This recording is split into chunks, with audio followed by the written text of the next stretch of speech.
दुविधा में दोनों गए माया मिली न राम। ये अक्सर लोग जानते भी हैं, कहते भी हैं, लेकिन उस पर चलते नहीं।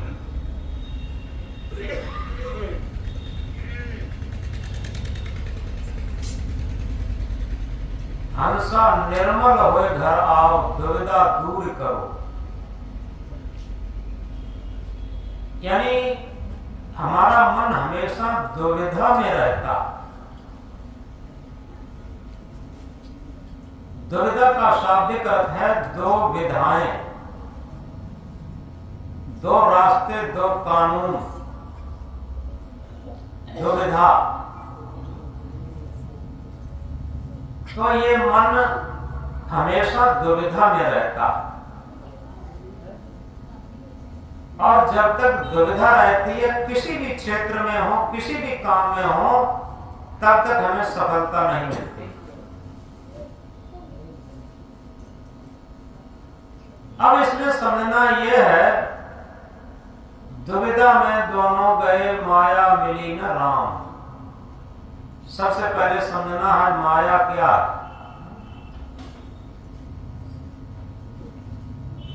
सदगुरु कबीर साहब इंकलाब करके कहते हैं, मन माया तो एक है, माया मन है समाय। तीन लोक संशय करी, मैं काय कहूं समझाए। मन और माया एक ही चीज है, अलग अलग नहीं। मन ही माया है, और सारी संसार की माया मन में समाई हुई है। जैसे बरगद का बीज देखा होगा, कितना सूक्ष्म होता, बहुत छोटा बीज, और उसमें कितना विशालकाय बरगद छिपा होता। इसी तरीके से मन इतना सूक्ष्म है, आखिर किसी से कहा जाए कि मन क्या है तो समझ ही नहीं पाता। पूरे शरीर का किसी वैज्ञानिक प्रयोगशाला में प्रयोग करें तो सारे अंग मिल जाएंगे लंबाई चौड़ाई के आयाम में, लेकिन दो चीजें प्रयोगशाला में नहीं मिलेंगी। एक तो मन नहीं मिलेगा, दूसरी आत्मा नहीं मिलेगी। मन बहुत सूक्ष्म है, और इतने विशाल संसार की सारी माया मन में समाई हुई है। तो सद्गुरु समझाना चाहते हैं, मन माया तो एक है, माया मन है समाय। मन और माया कोई अलग अलग चीज नहीं है। जो मनवशी जीव हैं वो सब माया के अंतर्गत आते हैं और माया में लीन रहते हैं, जो अपने मन की पूर्ति करते हैं। तो मन माया तो एक है, माया मन है समाय।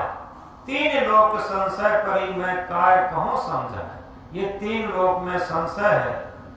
लोग क्या कहते हैं कि माया बहुत प्रबल है, माया संसार को नचाती है, तमाम बातें कहते हैं। और सच बात यह है, अगर विवेक से सोचा जाए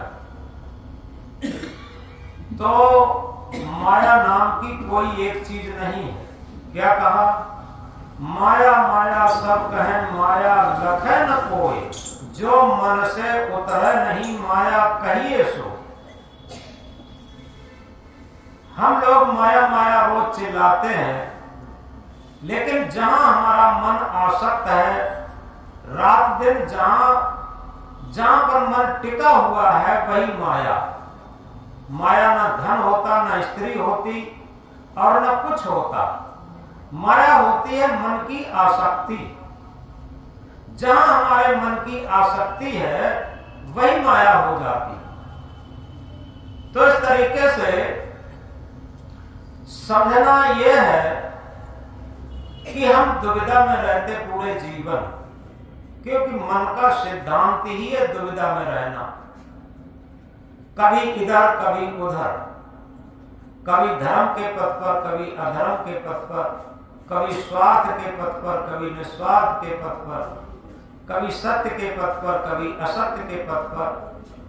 तो इस तरीके से हमेशा ये दुविधा में रहता। यथार्थ में अगर सही तरीके से समझा जाए, जैसे एक वैज्ञानिक एक प्रयोगशाला में जब जाता है तो घर परिवार संसार की सारी बातें छोड़ करके एक लक्ष्य बना करके कोई रिसर्च करता, कोई खोज करता, तब वैज्ञानिक खोज हो पाती। और इसी तरीके से हम जीवन की खोज करते हैं, हम शांति की खोज करते हैं, हम आत्म परमात्मा की खोज करते हैं, तो क्या हम दुविधा छोड़ करके करते हैं? माला घूम रही है, खूब नाम जप रहे हैं, लेकिन मन चारों तरफ घूम रहा है। सदगुरु कबीर साहब दुविधा के संबंध में क्या कहते हैं?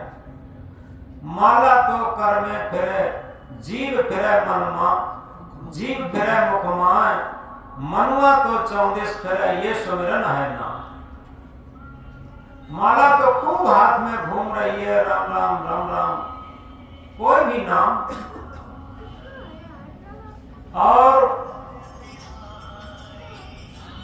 माला हाथ में घूम रही है, जिह्वा मुख में खूब घूम रही है, लेकिन मन चारों तरफ टहल रहा है।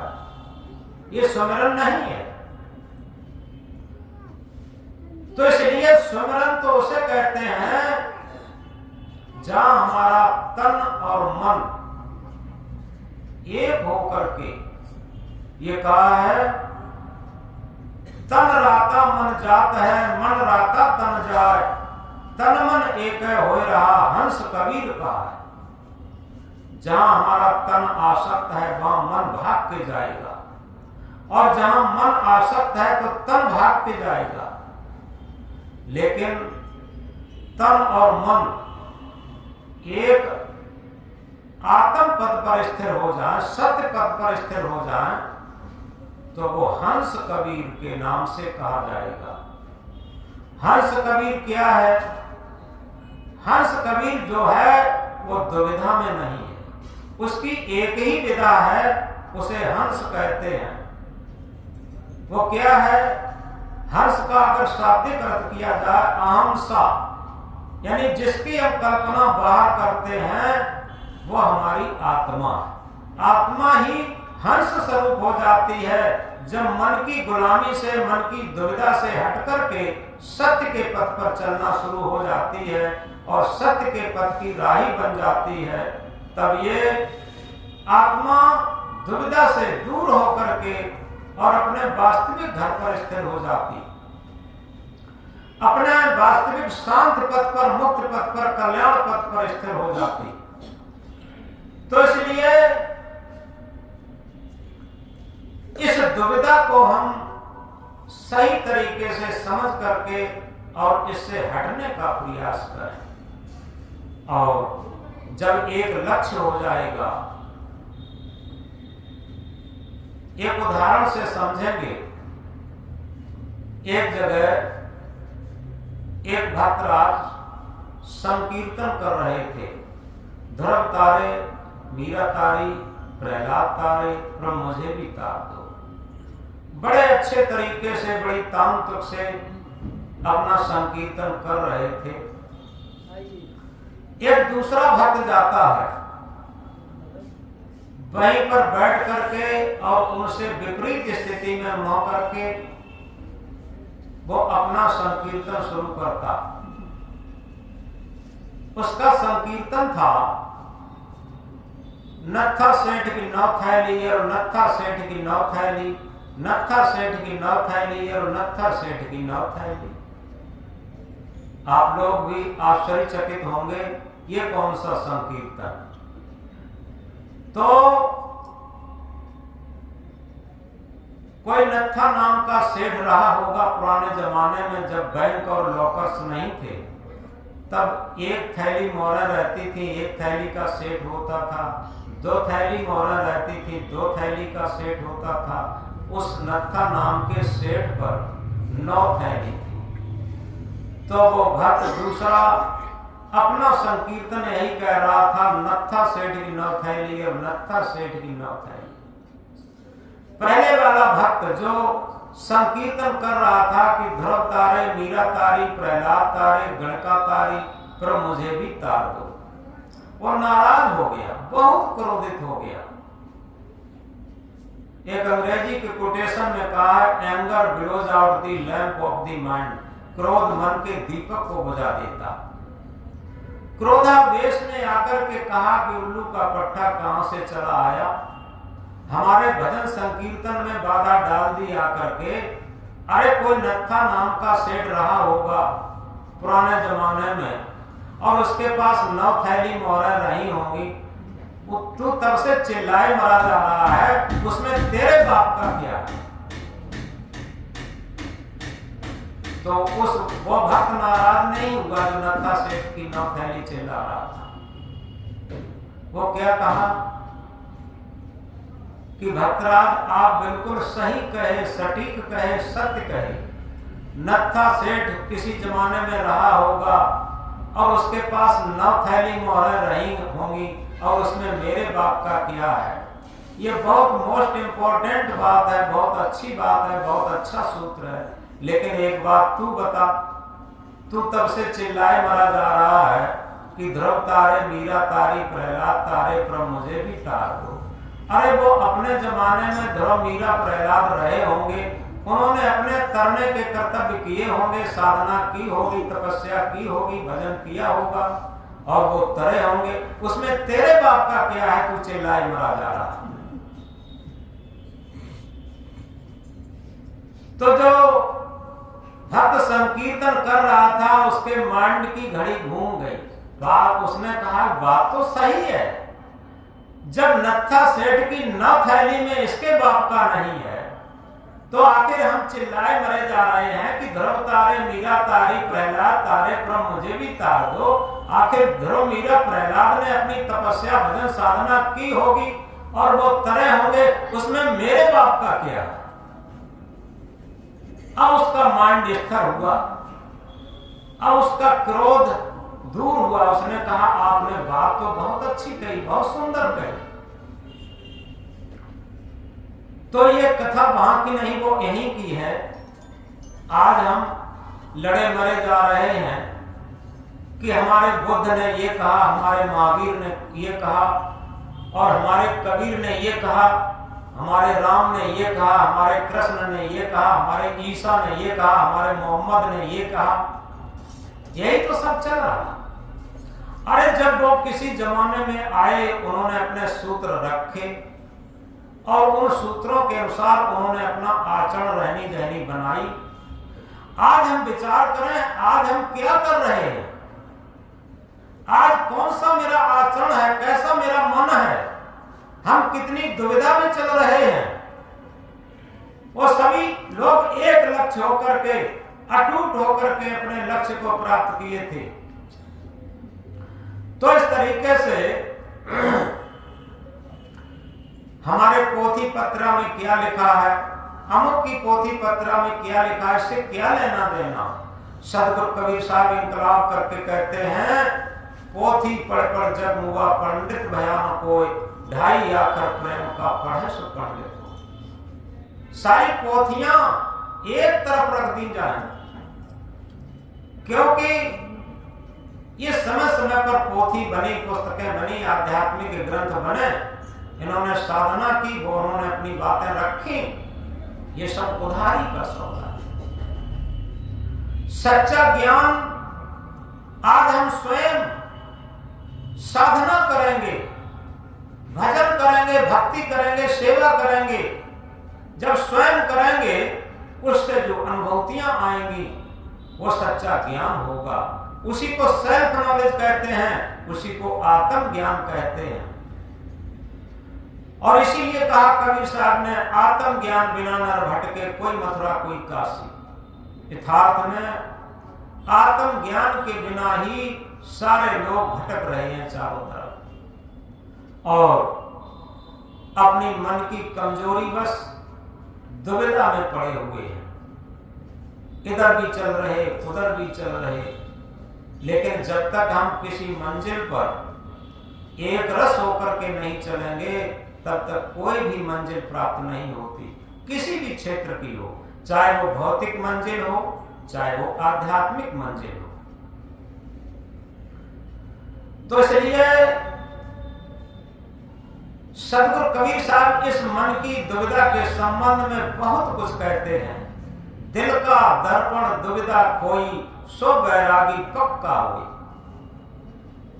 दिल का दर्पण यानी दिल को दर्पण के समान बना लो, ये हमारा दिल दर्पण है, क्योंकि इसमें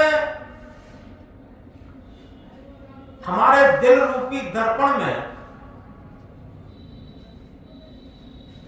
आत्म परमात्मा रूपी चेहरा साक्षात दिखाई देता। तभी कहा है, जो दर्श देखना चाहिए दर्पण को मांझता रहिए, दर्पण में लागी काई तो दर्श कहां से पाई। अगर हमें बाहरी शीशे में अपना चेहरा देखना है तो शीशे पर, दर्पण पर अगर मैल का परत जमा है, धूल का परत जमा है, तो चेहरा दिखाई नहीं देगा। ऐसे ही हमारे दिल रूपी दर्पण पर वासनाओं का आवरण चढ़ा है, वासनाओं का परत जमा है, वासनाओं की गंदगी जमी है, दुविधा की गंदगी जमी है, तो हमारा आत्म साक्षात्कार, आत्म दर्शन नहीं होगा, निश्चित है। तो इसलिए दिल दर्पण कर दुविधा खोई, सो बैरागी पक्का हुई। दिल को स्वच्छ दर्पण, जो दर्श देखना चाहिए दर्पण को मांझता रहिए, दर्पण में लागी काई तो दर्श कहां से पाई। अगर हम वास्तव में आत्म साक्षात्कार करना चाहते हैं, आत्म दर्शन करना चाहते हैं, तो अपने दिल दर्पण को स्वच्छ और पवित्र और निर्मल रखना शुरू कर दें। और वो तभी होगी जब दिल की दुविधा जाए, जब हमारे दिल की दुविधा चली जाए, क्योंकि ये मन हमेशा दुविधा में रहता है। और अभी हमने बताया था कि मन माया तो एक है, माया मन है समाय। और इसीलिए जब तक मन के अंतर्गत हमारी यात्रा है, मन की सीमा के अंतर्गत यात्रा है, तब तक हम माया के अंतर्गत हैं। मन की सीमा से परे, जब मन के आयाम से परे की यात्रा शुरू होगी, तभी हम आध्यात्मिक यात्रा शुरू करेंगे, आत्म परमात्मा की यात्रा शुरू करेंगे, याद रखें। और इसीलिए हर ग्रंथ में, हर पंथ में, हर संप्रदाय में, हर कीर्तन में, हर भजन में इस बात को बहुत कहा जाता है। यहां भी हम दोहराते हैं, ये मन मंदिर सुंदर है, प्रभु इसके अंदर है। ये कई बार कहलवाते हैं। दूसरी बात, सबसे बड़ी बात, रामायण की चौपाई कहती है कि निर्मल मन सोई जन मोह पावा, मोह कपट छल छिद्र न भावा। जिसका मन निर्मल है, पवित्र है, वही आत्म स्वरूप, राम स्वरूप, परमात्मा स्वरूप प्राप्त कर सकता, और वहां पर छल कपट काम नहीं करेगा। निर्मल मन सोई जन मोह पावा, मोह कपट छल छिद्र न भावा। सदगुरु कबीर साहब कहते हैं, कबीर मन निर्मल भया जैसे गंगा नीर, पीछे पीछे हर फिर कहे कबीर कबीर। और इसीलिए सदगुरु कबीर देव ने क्या कहा, मन के मते न चालिए, मन के मते अनेक, जो मन पर असवार है सो साधु कोई एक। मन के मते न चालिए, मन के मते अनेक, क्योंकि ये दुविधा में है, और जो दुविधा में है उसके मते अनेक होंगे ही। जो मन पर असवार है सो साधु कोई एक। मन पर असवार होकर के, और मन पर असवार होना क्या है, आत्मा के अनुरूप मन जिस दिन हो जाए, यानी मन आत्मा की शरणागत हो जाए,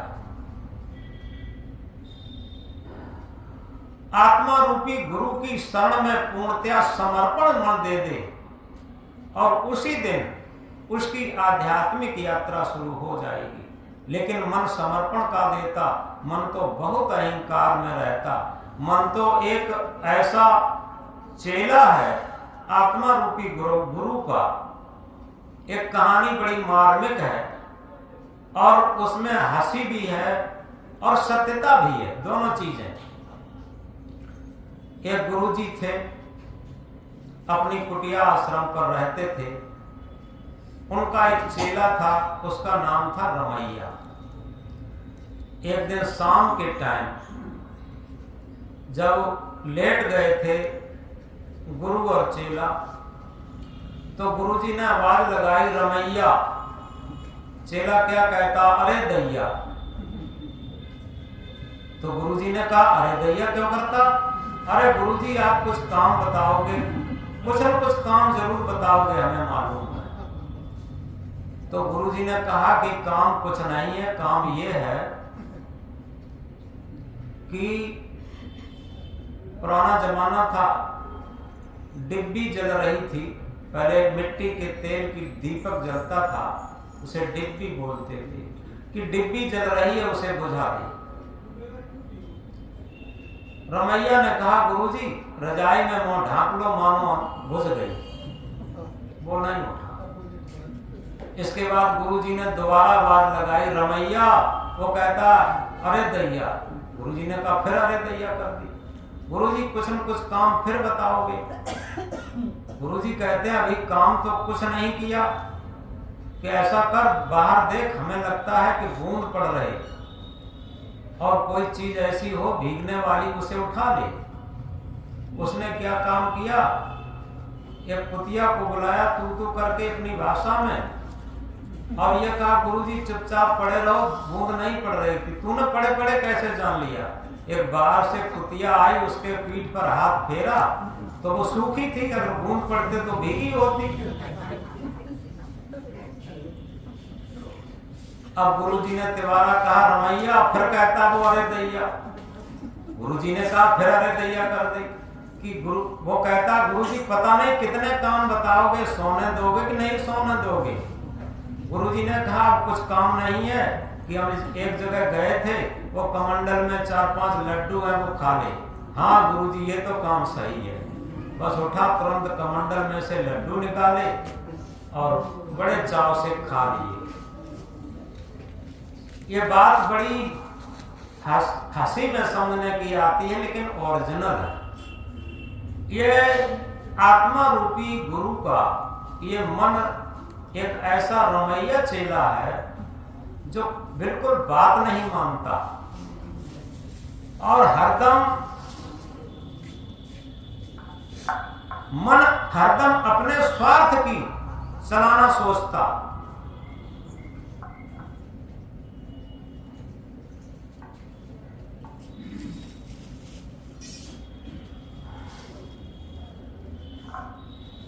इसीलिए सदगुरु कबीर साहब ने कहा, ईमन चंचल, ईमन चोर, ईमन शुद्ध ठगहार, मन मन करते सुर नर मुनि जहड़े, मन के लक्ष्य द्वार। ईमन चंचल, ये मन बहुत चंचल भी है, ये मन चोर भी है, ये मन शुद्ध ठगहार। ये बात बहुत समझने की है। एक ठगहार होता है, ये शुद्ध ठगहार है। शुद्ध ठगहार का मतलब, अगर धर्म की बात कहोगे तो ये उसमें शामिल हो जाता और धर्म के नाम पर भी ये ठगने की कोशिश करता। ये कहता क्या है, अरे तीर्थ कर लो, व्रत कर लो, पूजा पाठ कर लो, ये सारी चीजें कर लो, लेकिन संयम मत करो, सदाचार मत करो, साधना मत करो, भजन मत करो, भक्ति मत करो, सेवा मत करो।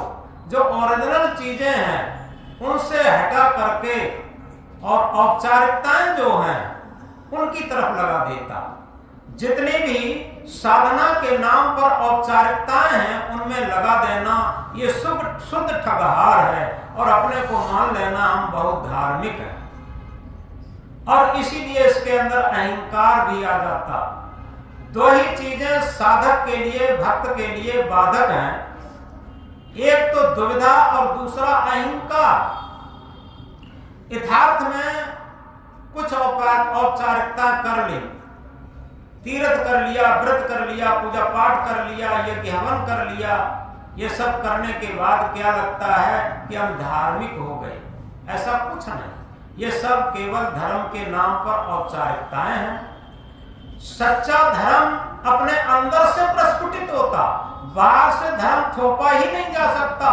बाहर से मजहब थोपा जा सकता, पंथ थोपा जा सकता, बनावट, मिलावट और दिखावट थोपी जा सकती। क्योंकि जैसे कोई ड्रेस पहनकर बैरागी हो गया तो ये ड्रेस पहनना बाहर से बैरागी को थोपना हुआ। बैरागी अंदर से प्रस्फुटित होता। अंदर से जब बैराग प्रस्फुटित हो जाएगा तो वो कहीं आसक्त नहीं होगा, कहीं राग नहीं होगा, क्योंकि राग का उल्टा बैराग है। जब राग का अंत आता है तब बैराग का प्रस्फुटन होता। तो इसी तरीके से त्याग भी थोपा नहीं जा सकता, क्योंकि त्याग उसे नहीं कहते। सदगुरु कबीर साहब इसे कहते हैं, घर तजा तो क्या भया, मान तजा नहीं जाए, जय माने मुनिवर ठगे सो मान सबन को खाए।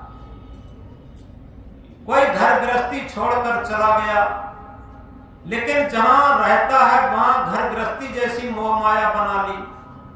कौन सा अंतर पड़ा? और उसी राग द्वेष में, उसी स्वार्थपरता में, उसी अहंकार में बसता रहा, तो कौन सा लाभ हुआ? तो इसलिए सबसे बड़ी बात यह है जो सदगुरु कबीर साहब इंकलाब करके कहते हैं, ईमन चंचल, ईमन चोर, ईमन शुद्ध ठगहार, मन मन करते सुर नर मुनि जहणे, मन के लक्ष्य द्वार। कबीर साहब बहुत विस्तृत तरीका से कहते हैं, चाहे वो सुर हो, नर हो, मुन हो, कोई भी हो, जो मन की गुलामी में पड़ गया, जो मन के कहे में पड़ गया, वो तो उसकी ठगाई में निश्चित ही आ गया। ये महासूत्र है।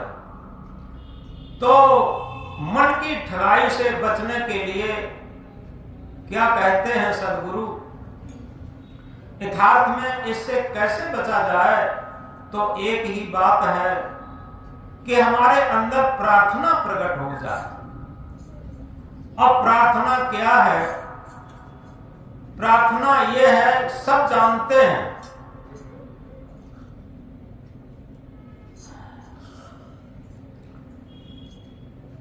सदगुरु तेरे ज्ञान ने इंसान बना दिया, इंसान बना दिया, जीना सिखा दिया, जीना सिखा दिया, मरना सिखा दिया। सदगुरु तेरे ज्ञान ने इंसान बना दिया। यथार्थ में अगर हमारा मन प्रार्थना में हो जाए तो हमें क्या लगेगा कि हे सदगुरु, और सदगुरु हमारी अंतरात्मा। सद कहते हैं त्रैकालिक सत्य, गुरु कहते हैं अंधकार धर्मा यानी मरण धर्मा से जीवन धर्मा, प्रकाश धर्मा की तरफ ले जाने वाला। इस शरीर, ये जड़ शरीर को संचालित करने वाली महान शक्ति को गुरु कहते हैं, सदगुरु कहते हैं। और ऐसे सदगुरु से, ऐसे गुरु से ही जीवन शुरू हुआ।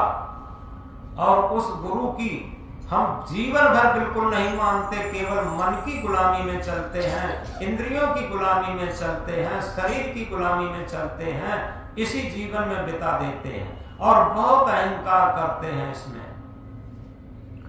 तो इसलिए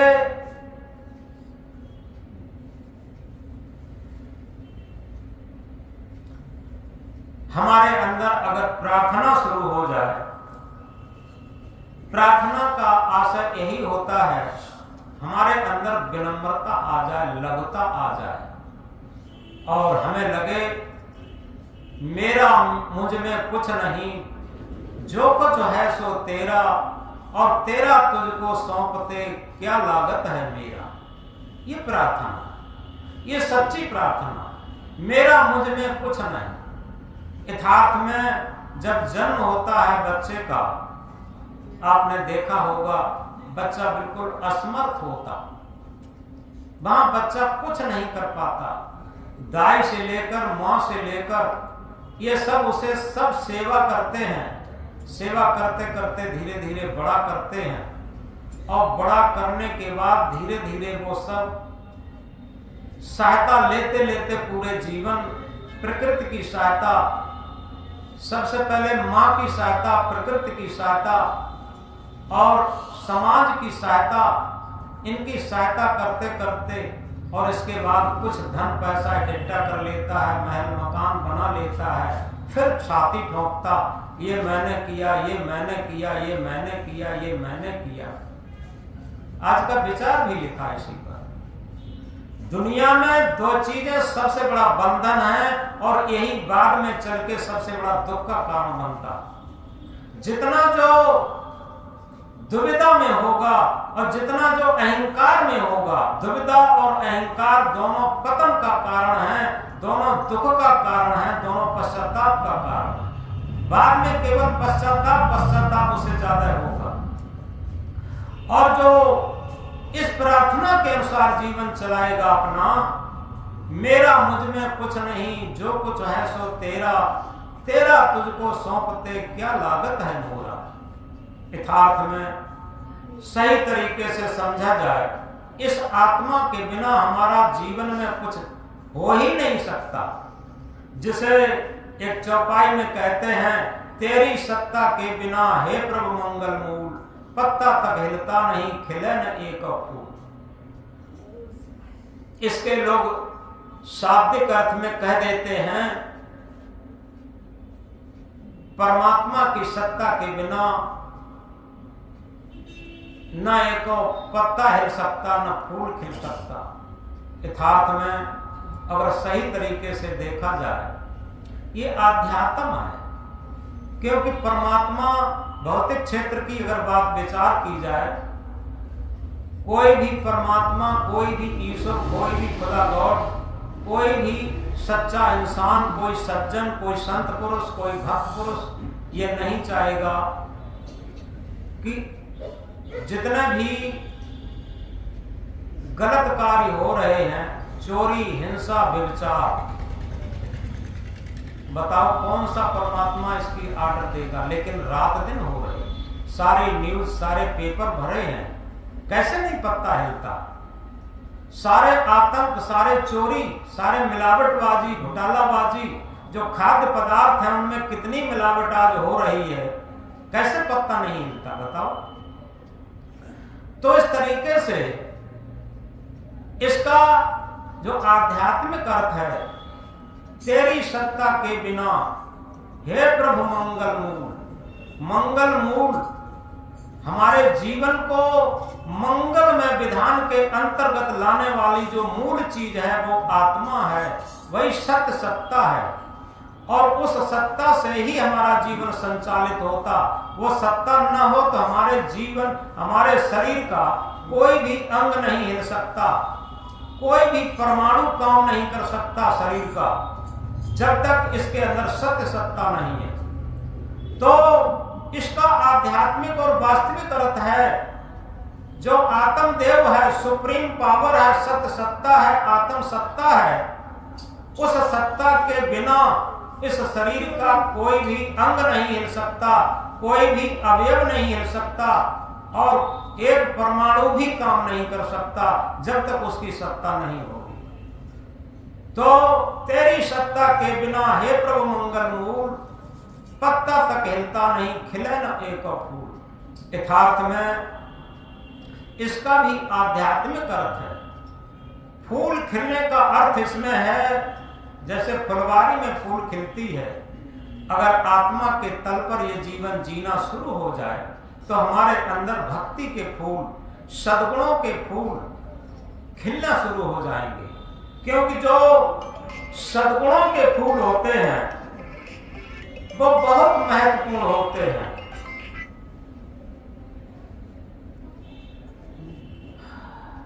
इसीलिए सदगुरु कबीर देव ने कहा, मानुष तेरे गुण बड़े, मास नावे काज, हार न होते आवरण, तुचा न बाजन बाज। हे मनुष्य, तेरे गुण ही बड़े, तेरा मांस कोई काम नहीं आता, खाल का कोई बाजा नहीं बनता, हाड़ों का कोई गहना नहीं बनता। अगर तेरे अंदर वास्तविक मानवीय सद्गुण नहीं है, मानवता के सद्गुण नहीं है, तो निश्चित है इस मनुष्य से तो पशु अच्छा होता। मैथिली गुप्त ने इसीलिए कहा, वही मनुष्य है जो कि मनुष्य के लिए मरे, वही मनुष्य है जो कि मनुष्य के लिए मरे, यह पशु प्रवृत्ति है जो कि आप ही चले। आज स्वार्थपरता इतनी बढ़ गई है कि अपने मन की स्वार्थ के लिए लोग क्या क्या जघन्य अपराध नहीं करते। वृद्ध माता पिता को आप देखते हैं, हर परिवार में शायद कोई ही परिवार अछूता हो। आज तो ऐसा हो गया कि कितना भी पढ़ा लिखा हो, कितना बड़ा पद हो, कितनी बड़ी प्रतिष्ठा हो, कोई मतलब नहीं रखता। जहां बड़े बूढ़े हुए उन्हें लोग निग्लेक्ट कर देते। बहुत अंतर आ गया। आज हमने देखा है, जब हम छोटे विद्यार्थी जीवन में थे तो कहीं किसी गरीब के यहाँ बाई चांस उस दिन रोटी ना हो पाई तो लोग कहते थे आज उसके घर में चूल्हा नहीं जला। लेकिन रईसों के घर में आज कहीं चूल्हे नहीं जलते। आप देखें, जितने बड़े बड़े रईस लोग हैं वो अपनी गाड़ी में बैठ करके और 5 स्टार होटलों में भोजन करते हैं, उनके घर में रोटी ही नहीं होती। पहले किसी गरीब के यहाँ रोटी नहीं होती थी, आज रईसों के यहाँ रोटी नहीं होती। पहले लोग जो घर में भोजन भंडारा के काम करते थे तो क्या करते थे, परिवार के लोग, रिश्तेदार लोग और गांव के व्यवहारी लोग ये सब मिलकर के भंडारा बनाते थे और बड़े प्रेम से बड़ा पवित्र भंडारा बनाते थे और बड़े प्रेम से परोसते थे। और नाचने कूदने वाले नचकुद्दा बाहर से किराए पर मंगाते थे। और आज क्या हुआ? आज हुआ कि भोजन भंडारे बनाने वाले किराए पर मंगाए जाते हैं और नाचने कूदने वाले नचकुद्दा घर वाले बन जाते हैं। ये सब परिवर्तन आ रहा है, ये सब अपने को सभ्य मान रहे। और इसी तरीके का ये परिवर्तन आया। पहले घर के जो बड़े बूढ़े होते थे, माता पिता होते थे, वृद्ध होते थे, उन्हें बहुत सम्मान की दृष्टि से देखा जाता था। और आज क्या है, माता पिता बड़े बूढ़े को ऐसे देखा जाता है ये कब घर खाली हो। अभी हम जल्दी गए थे, गांव है पहाड़ा पर, तो एक बड़े बूढ़े वृद्ध, एक ही लड़का, एक बहू, नाती नता। उस घर में हमें पहले खूब बुलाया जाता था। अब सब बड़े बड़े हो गए और बेचारे जो बड़े बूढ़े थे उनकी अब चल नहीं रही। तो आए बैठने के लिए तो बताए, ये कहा गुरुजी अब तो ये हाल है, लड़का भी चाहता है, बहू भी चाहता है किसी तरीके से घर खाली हो और ये किसी तरीके से जल्दी से खत्म हो जाए। ये सब वर्तमान की स्थिति हम बता रहे हैं। अब बताओ, इसे हम विकास का युग कहते हैं, फिर विनाश का युग कौन सा होगा? विकासवाद की हम परिभाषा एक दिया करते हैं कि विकास इनमें नहीं होता कि हम सोचते हैं धन दौलत मकान महल घोड़ा गाड़ी वाहन ये उन्नत कर ली, इसमें विकास हो गया। ये तो सब विनाशवाद की तरफ है। विकास उसे कहते हैं जो अपने अंतरात्मा की तरफ अपनी अंतरात्मा की आवाज पर आत्मीयता के तल पर व्यवहार हो और हृदय के तराजू पर न्याय हो, अपने हृदय के तराजू पर तौल करके न्याय हो और आत्मा के तल पर व्यवहार हो, ये सच्चा विकास है। और मन की गुलामी में न्याय हो और मन की गुलामी में व्यवहार हो, ये विनाश की तरफ जाता है। धन दौलत ये बीच बीच में बहुत रहे और जब जब ज्यादा बढ़े तब तक विनाश की तरफ आए। देखो महाभारत काल में भी बहुत धन था, धन की कोई कमी नहीं थी, विज्ञान भी बहुत था। आखिर विज्ञान से ही विज्ञान का नाश होता रहा और धन जन की हानि होती रही। फिर जब जनसंख्या कम हुई, धीरे धीरे फिर विकास हुआ और वो विकास के नाम पर फिर विनाश की तरफ पहुंच जाते। सच्चा विकास तो उसे कहते हैं हृदय के तराजू पर तौल करके न्याय करते रहें और आत्मा के तल पर व्यवहार करते रहें, ये सच्चा विकास होगा। आपके पास धन कितना बढ़ जाए उससे कोई मतलब नहीं, कितना भी कम हो उससे कोई मतलब नहीं। और वो कब आ पाता है, एक उदाहरण हम दिया करते हैं कभी कभी। एक मध्यम परिवार और भक्त परिवार था और उनमें विशेष बात ये थी, जितने भी सदस्य थे वो सब मिलजुल के काम करते थे, आपस में एक दूसरे में पूछ करके सामंजस्य बिठा करके ही काम करते थे। तो सुबह शाम जो उनके गुरुजी ने मंत्र दिया था, भजन करना बताया था, वो भी करते थे। एक दिन क्या होता है, 4 बजे के टाइम ब्रह्म मुहूर्त की बेला में उनके दरवाजे पर खटखट की आवाज हुई। फाटक में घर मालकिन निकल के गई, दरवाजा खोला, दरवाजा खोल करके देखते हैं तो 3 लोग अपरिचित खड़े थे। घर मालकिन ने पूछा, भाई आप लोग कौन हैं और किससे मिलना चाहते?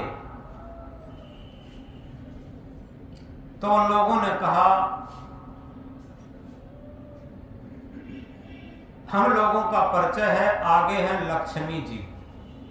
लक्ष्मी सब जानते हैं, धन को कहते हैं। उसके पीछे हैं यश महाराज, यश कहते हैं मान सम्मान को, और उसके पीछे हैं प्रेम महाराज, प्रेम महाराज सबसे पीछे हैं।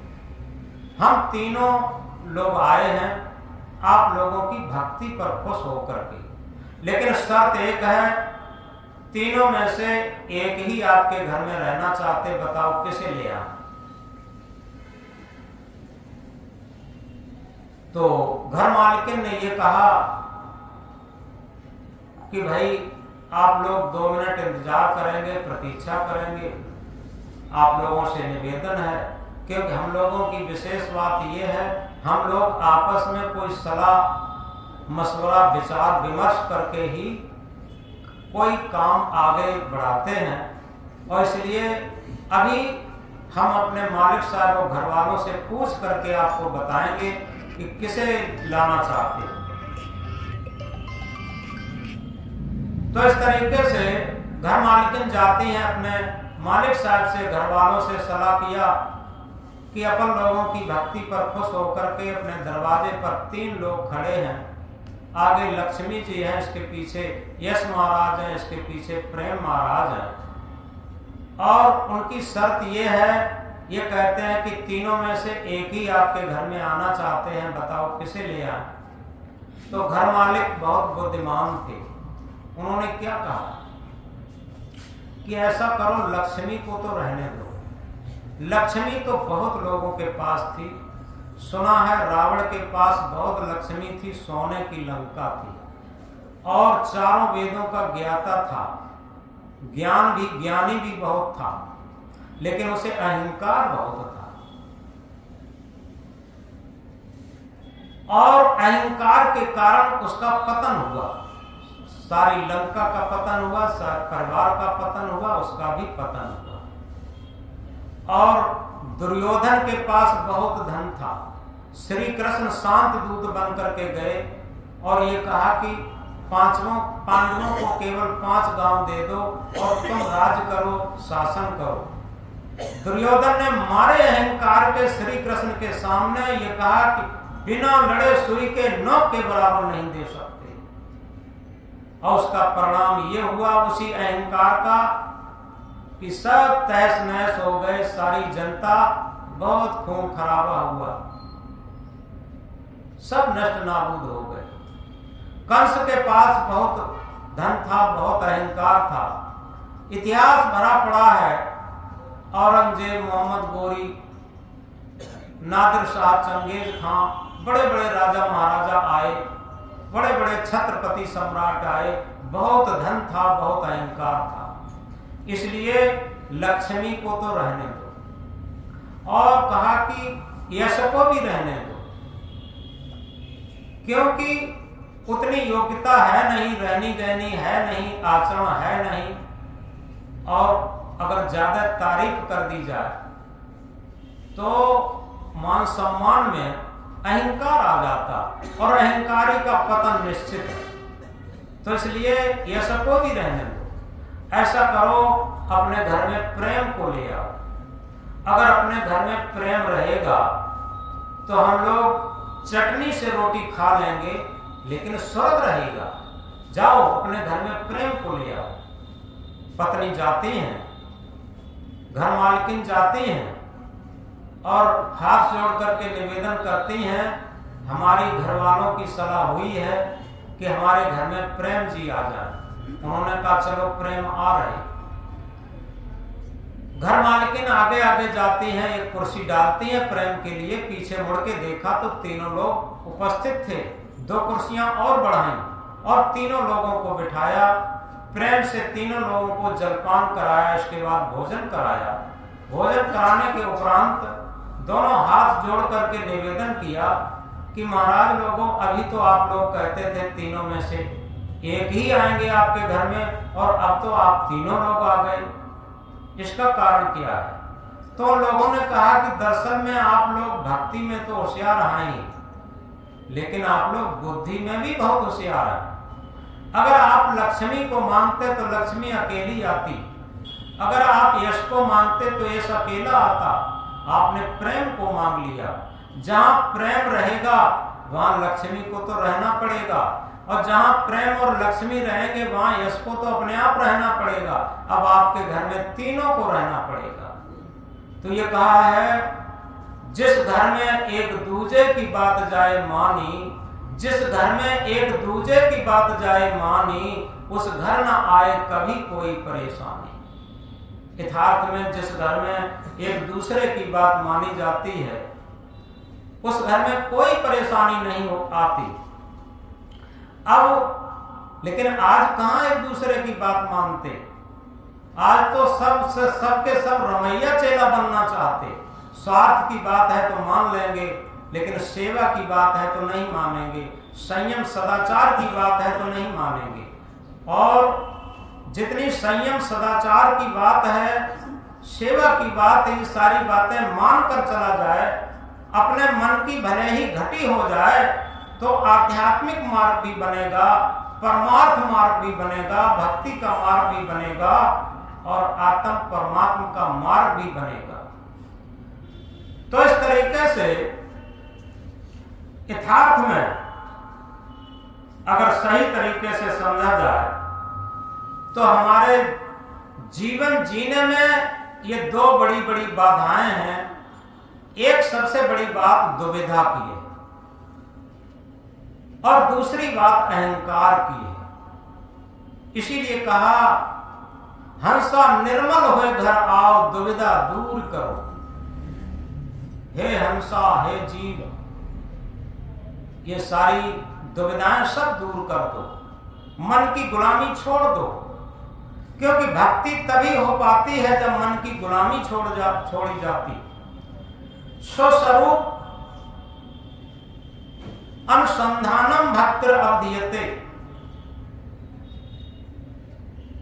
सांख्य दर्शन में कपिल जी ने कहा है, अपने आत्म स्वरूप का अनुसंधान और आत्म स्वरूप के अनुसार जीवन जीना, ये सच्ची भक्ति है।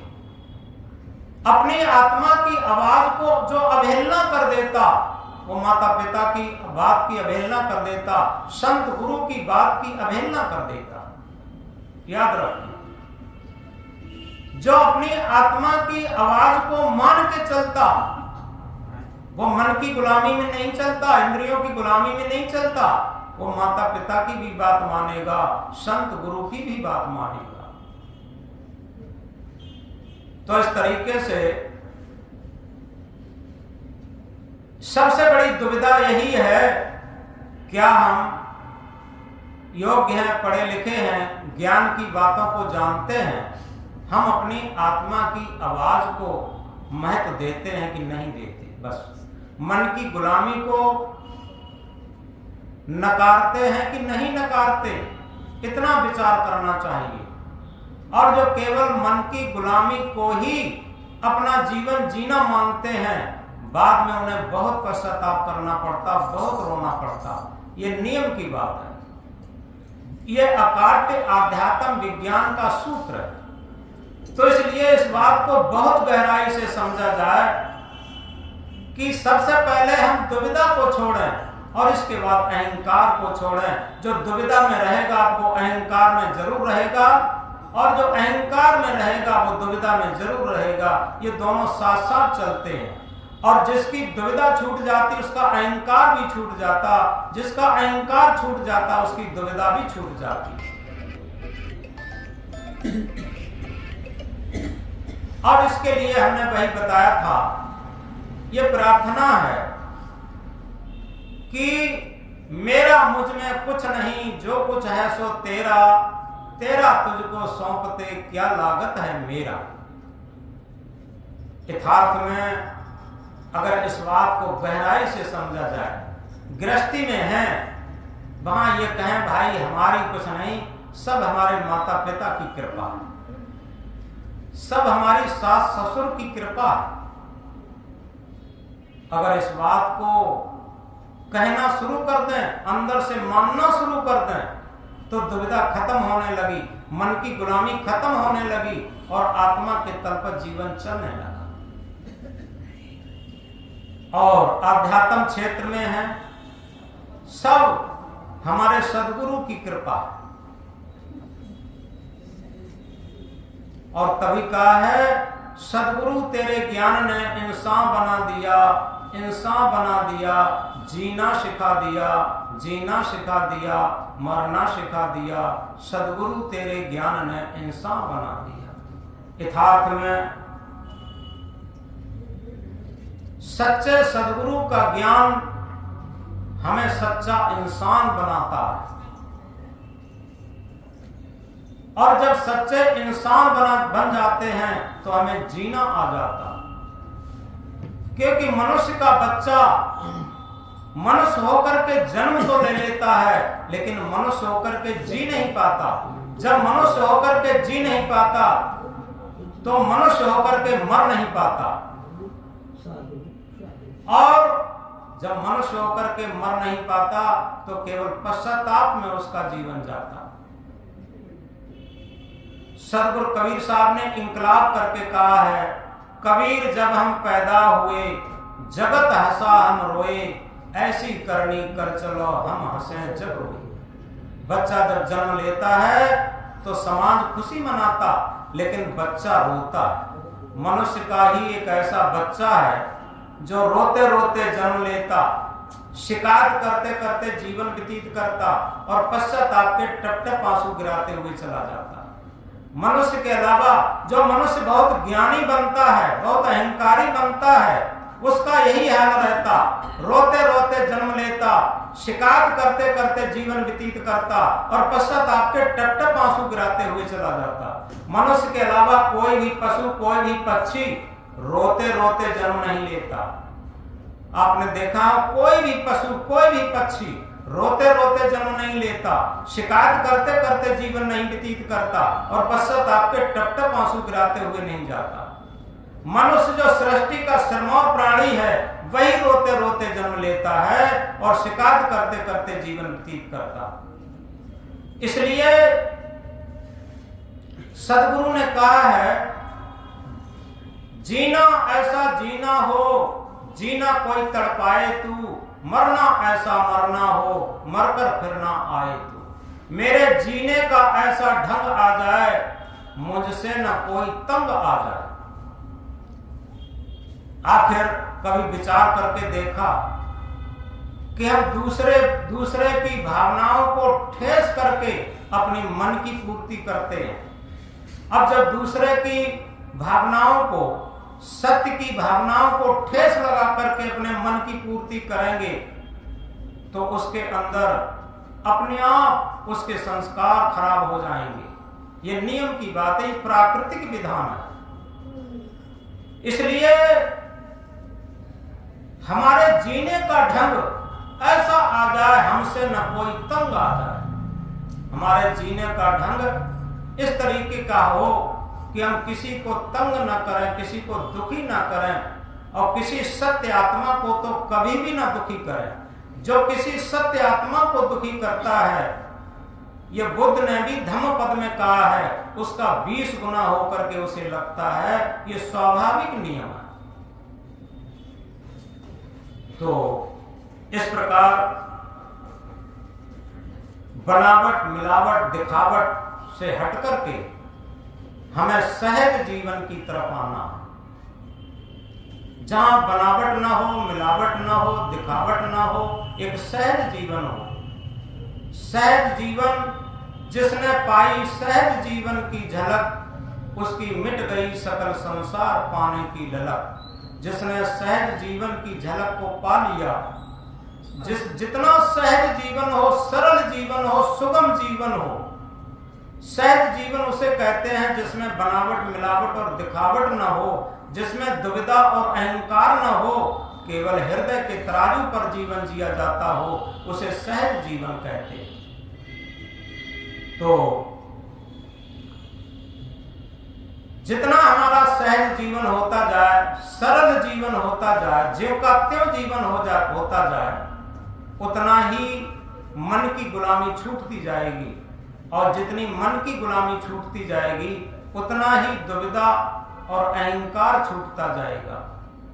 और दुविधा और अहंकार से रहित जीवन एक भक्त जीवन होगा, एक जीवन जीने की सच्ची कला होगी। तो हमने शुरू में कहा था, दुविधा में दोनों गए, माया मिली न राम। यथार्थ में दुविधा को छोड़ करके, सब जानते हैं दुविधा को, और दुविधा में ही पूरा जीवन चला जाता। अतः हम जिसे सच्ची भक्ति कहते हैं, सच्ची भक्ति का अर्थ होता है आत्मा की आवाज को बुलंद होने दें। एक जगह कहा है, गूंगा तो बाबुल हुआ, अंधा हुआ सुजान, लंगड़ा तो चलने लगा जब सतगुर मारिया पान। गूंगा क्या था? हमारी आत्मआवाज गूंगी है, क्योंकि मन की आवाज सुनी जाती। जिसके जीवन में मन की आवाज सुनी जाती, आत्मा की आवाज नहीं सुनी जाती, आत्मा की आवाज नहीं मानी जाती, निश्चित है उनका जीवन दुविधा में, अहंकार में है। लेकिन अगर सही तरीके से सदगुरु के ज्ञान का उसके ऊपर प्रभाव है, बाण लग गया है, तो क्या होगा? दुविधा और अहंकार गल जाएंगे। और क्या होगा? गूंगा तो बाबुल हुआ। जो आत्मा गूंगी बैठी थी, उसके अंदर बोलने की शक्ति हो गई और आत्मआवाज अब सुनी जाने लगी। गूंगा तो बाबुल हुआ, अंधा हुआ सुजान। और क्या होगा? अंधे को दिखाई देने लगेगा। अंधा कौन है? हमारी मन की सुरती। हमारी मन की सुरती अंधी इसलिए है क्योंकि हमारे अंदर ही जो सत्य आत्मा बैठा है, लेकिन हमारे मन की सुरती को दिखाई नहीं देती। एक उर्दू में एक विद्वान ने कहा है, देह और जीव का रिश्ता अजीब है। देह और जीव का रिश्ता अजीब है। जीवन भर साथ रहे तो रफ न हुआ। शरीर और आत्मा का अजीब रिश्ता है। जीवन भर साथ रहते लेकिन साक्षात्कार नहीं होता। और वो साक्षात्कार क्यों नहीं होता? ये मन बीच में बहुत बड़ी बाधा है। और ये मन बाधक न बन करके जिस दिन साधक बन जाए, हमें शरीर को साधक नहीं बनाना है, मन को साधक बनाना है। हमें शरीर को साधु नहीं बनाना है। शरीर को साधु बनाते कितनी देर लगती? ड्रेस ऊपर से पहन ली जाए, चाहे सफेद चाहे लाल चाहे पीली कैसी भी, ये तन साधु बन गया। लेकिन कबीर साहब क्या कहते हैं? तन को साधु सब करें, तन को साधु सब करें, मन को करे न कोई। और जो मन को साधु करे सहज सब सिद्ध हो। मन को साधु बनाना है, मन को भक्त बनाना है, मन को ज्ञानी बनाना है, तन को नहीं बनाना। ऊपर से तन तो दिखावा के लिए होता है। क्या हमारा मन एक सच्चा साधक है? क्या हमारा मन सच्चा भक्त है? क्या हमारा मन सच्चा साधु है? इन बातों पर विचार करना। तो इस तरीके से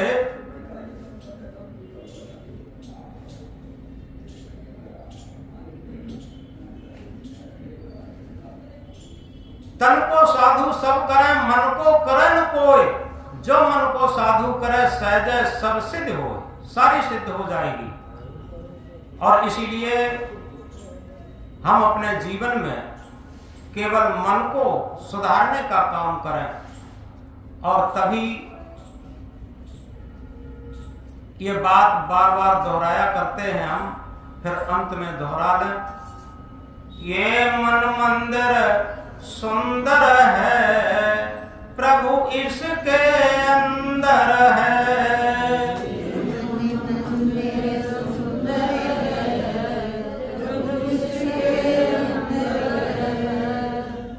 लगता है कि मन सुंदर नहीं बनाना चाहते, इसलिए अच्छी तरीके से नहीं दोहराते। हम बता दें इस बात को, आप जितने भोजन से तृप्त नहीं हो सकते, इतना सुंदर मन से तृप्त हो सकते। और जिस क्षण आपका सुंदर मन होगा, उस क्षण आपकी स्थिति आत्म स्थिति होगी। इस बात को गहराई से समझे। ये व्यवहारिक आत्म स्थिति है। मन की सुंदरता में बैठना भी आत्म स्थिति है। जितना मन सुंदर रखेंगे, हमारे अंदर ईर्ष्या भाव, राग द्वेष भाव, छल भाव, स्वार्थ भाव, ये हमारे मन को अच्छा नहीं बनने देते। और जैसा मन में भाव रहता है वैसा ही मन प्रतिबिंबित होता रहता प्रतिक्षण। हमें भी दुखी करता है, दूसरे को भी दुखी करता। और जो मन सुंदर होगा, स्वयं भी शांति में रहेगा, दूसरे को भी शांति देगा। याद रखिए, ये मन मंदिर सुंदर है, सद्गुरु इसके अंदर है। ये मन मंदिर सुंदर है, सद्गुरु इसके अंदर है। ये मन मंदिर सुंदर है, प्रभु इसके अंदर है। ये मन मंदिर सुंदर है, प्रभु इसके अंदर है। इसलिए जितना भी जप है, तप है, पूजा है, तीर्थ है, व्रत है, कुछ भी है, केवल मन को सुंदर बनाने के लिए। यदि हमारा मन सुंदर बन जाए तो निश्चित है हमारा मानव जीवन सफल हो सकता। क्योंकि मनुष्य की सही परिभाषा यही है, श्रेष्ठ मन वाले प्राणी को मनुष्य कहते हैं, विकासशील मन वाले प्राणी को मनुष्य कहते हैं, मननशील मन वाले प्राणी को मनुष्य कहते हैं। जिस व्यक्ति का मन श्रेष्ठ मन है, विकासशील मन है, मननशील मन है, निश्चित है वो सच्चा मनुष्य है। अन्यथा सदगुरु कबीर साहब क्या कहते हैं?